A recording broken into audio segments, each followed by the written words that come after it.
আমার তো রুকিয়ে গাড়ি বাঁচবে লিকুইড টাকা আর দিচ্ছেন না, এবং আপনি এটা গাড়ি বাঁচবে চালাবেন। এই তো গাড়িটার হচ্ছে যা যা ক্ষয়ক্ষতি হয়েছে সেটা গাড়ি সারাবেন। clear হয়ে যাবে, তাহলে ইনারা clear বাঁচবেন। হয়ে আপনি যাবে। তাহলে তার আগের কথাটা বলে দিচ্ছেন কেন যে আমাকে তো ইন্স্যুরেন্স না পেলে এক্সট্রা কেউ তারা পয়সা কি করবে? ছাড়েনি গাড়ি জাস্ট লেগে রুকি সারিয়ে গাড়িটা এইটাই তাহলে উনারই তো clear। পকেট থেকে যাবে, তাহলে এক্ষুনি ফাইনাল করে নেন। আর ইন্স্যুরেন্সে যাওয়ার কোনো কালকে প্রবলেম তো থাকবে বসবেন না। আপনারা বললেন তবেই আমি বললাম গাড়িটা না, না, যেহেতু না, আজকে কালকে গাড়ি- বসা হোক না, কেন এত ভাবছেন কেন? এত এত এত ভাবছেন কেন? বিব্রত রাখার কারণ এটা কে কাকে বিশ্বাস করে অমলদা কে কাকে বিশ্বাস করে বিশ্বাস আছে কিন্তু যে এইটাই গাড়িটা এটা পরিষ্কার বলো, কথা। ওটাই বলো, বিশ্বাসের উপরে চলো গাড়িটা রাখবেন। ইন্স্যুরেন্সে কে কাকে বিশ্বাস করবে? আমাকে ওটা বলো। কথা মুদ্রা বলা কথা। পর্যন্ত তো আরে তো মুদ্রা কথা। দিতে হবে। এটাই তো মুদ্রা কথা না আর কি নূতন এই ঘটনাটা আজকে এখানে নয়, আপনার আপনার কাছে এখানে আপনার যে কোনো এলাকায় জামানা রইব। আপনার এলাকায় যদি হতো মাস তাহলে এই দুয়েক আগে আমাদের এখানে একটা ছেলে 18 বছর বয়স হয়নি, হাইওয়েতে গাড়ি নিয়ে যাচ্ছিল, বালেশ্বরে অ্যাক্সিডেন্ট করেছে। তার গাড়ি এখনো থানায় পড়ে আছে, জানেন তো? তাহলে থানায় রেখেছে কেন এতদিন পর্যন্ত? আজকে 3 মাস হয়ে গেল। সে ছেলেটার খুব লাগ ভালো, মানে বেঁচে গেছে। লিভার টিভার সব বেরিয়ে গেছিল একদম। পুলিশের একটাই বক্তব্য, রুগী নাই সুস্থ হলে কোনো বুঝছেন? আলোচনা কোনো আলোচনা হবে না।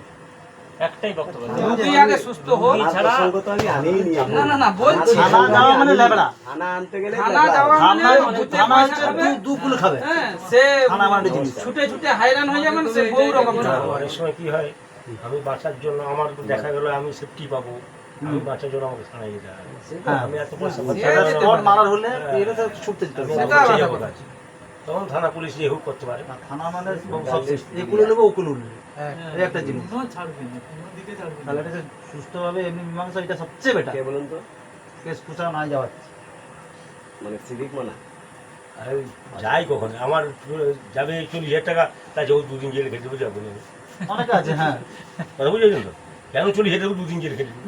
তাই কি হয়েছে? তুই আজ কি হয়েছে আমি থানা জেলে না না ওটা হয় অনেকে পরিস্থিতি অনুযায়ী করে কি করেন? হ্যাঁ, অবশ্যই। আরে এই গাড়িটা যদি ইন্স্যুরেন্স না যদি হয়, ইন্স্যুরেন্স যদি না হয়, কমটা খরচা হবে। আমি তো এই দিকটা বলতে সেটা তো সেটাই তো বলছি। তারা কমটা খরচা হবে। সমস্যাগুলো হয়নি। কিটা? খোলাই বলুন।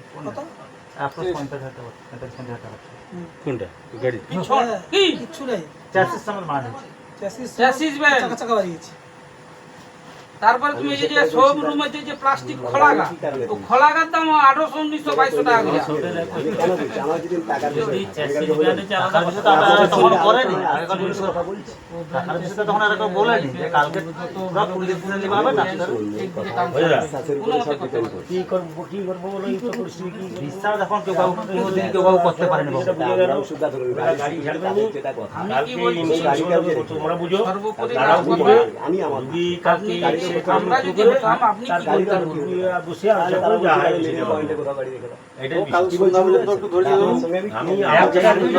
ওটা আমাদের কোনো অসুবিধা নেই পার্টির আন্ডারে রেখে দিলে তাহলে আপনি যেটা বলছেন যে গাড়িটা আমি রাখবো কোনো গাড়ি ক্ষতি করে তারা দেবো, আমাদের ওটা বিশ্বাস ওটা করছে। 100%। আমি এটা যে কামটা তোমাদের ওটা আমরা আপনার কথা সিকিউরিটি আমরাই রাখবো। না করবো না, আমরা পার্টির আন্ডারে রেখে দেবো। যে এরই কাছে গাড়ি রাখতে বড় কোনো মানে নেই, যে দ্বিতীয় ব্যক্তির কাছে গাড়ি রাখবে কোনো অসুবিধা নেই। তুমি যদি বলে চলো, আমার বাইকে চলো, কি করবো? গাড়ি আমার এখানে সেফটি দেবে, তাহলে পার্টি কথাটাকে আন্ডারে একবারে লিখিত করে আমাকে কি বলবো? ঝামেলা করো। বুঝো ছোটখাটো কি? তোমার বাবার ছেলে আলোচনা করো, আমি কি করবো? তোমার বাপ ছেলে আলু এই তো ওনারা বললেন কিন্তু না, সে বলছে পরিষ্কার হয়ে গেল, আমি ওনারা বিশ্বাস করে গাড়ি ছাড়বে না। গাড়ি রেখে দিতে হবে। আমার কি সিদ্ধান্ত তোমার মালের কথা মাল তো যাওয়ার কথা, নাহলে কাউন্টারে আমরা চাই না কি জিজ্ঞাসা ওনারা আমাদের সঙ্গে ভালো ব্যবহার আর সবিকের কাছে ব্যবহার লোক করছে। সবিকের কাছে তো সেটা সবিকে আমরাও ফোন করলো, করে দিলে আশা করি সমস্যা নেই। ভদ্র ব্যবহার মালটা এখানে আছে, করবো। টিয়ার কাগজ আছে তো? আছে আমাদের। না, না, সে তো সেই জন্য গাড়িটা বেকার কি লাভ দেখবে আমরা সকলকে চাই চেনা না। বলি, সকলকে আমরা বহুদিন মিশছি, কোনো অসুবিধা নেই। এবার ওনারা যদি বিশ্বাস করতে পারছেন তাহলে আর কি করবে? ফোন করে দিতে হবে অ্যাডভান্স যে গাড়িটা এই বাবা, গাড়িটা আটকানো আছে, গাড়িটা আছে, গাড়িটা আছে। আমাদের বলে বিশ্বাস করতে পারেন যে অটোমেটিক যে কোনো জায়গায় একই রকম ব্যাপার হয়। কেউ কাউ বিশ্বাস করতে পারবে না। সেই যেটা বিষয়টা এবার গুরুত্ব আমি থাকবে। বাইরে করলাম ওকে কেউ ছাড়ি তুমি দিবে? আসবো নি, আর যে হোক না, প্রবলেম হবে, সেই। ছাড়বে কেন? এইগুলো প্রবলেম হবে। পরিষ্কার কথা। তো সেই জায়গায় ওনারা গাড়ি ছাড়া আটকে যাবে। গাড়ির মাল এই ব্যাপারটা আলাদা বিষয়।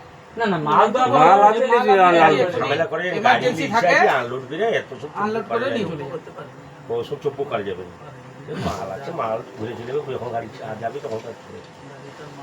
কালকে সন্ধ্যা তুমি টিয়ার অবশ্যই দিচ্ছ তো? তুমি টিয়ার করে এটা বুঝেছো? হ্যাঁ, সবিকে আন্ডারে মাল গেছে তো? সবিকে ফোন করে দিলে বলে দিলে কোনো অসুবিধা নেই। আবার তোমরা কী করবো ভাবো, আবার কি কত জায়গায় যাবো না কি অন্য কোথাও। আচ্ছা বাবা কি করবে? আচ্ছা তারা একটু জানে না, তারা দাদা আছে একটু আলোচনা করি, কাল পর্যন্ত হোল্ড করে ফোন নাম্বার নিয়ে নাও, আছে তো তার ফোন নাম্বার নিয়ে নাও, জানিয়ে দাও। কার ফোন নাম্বার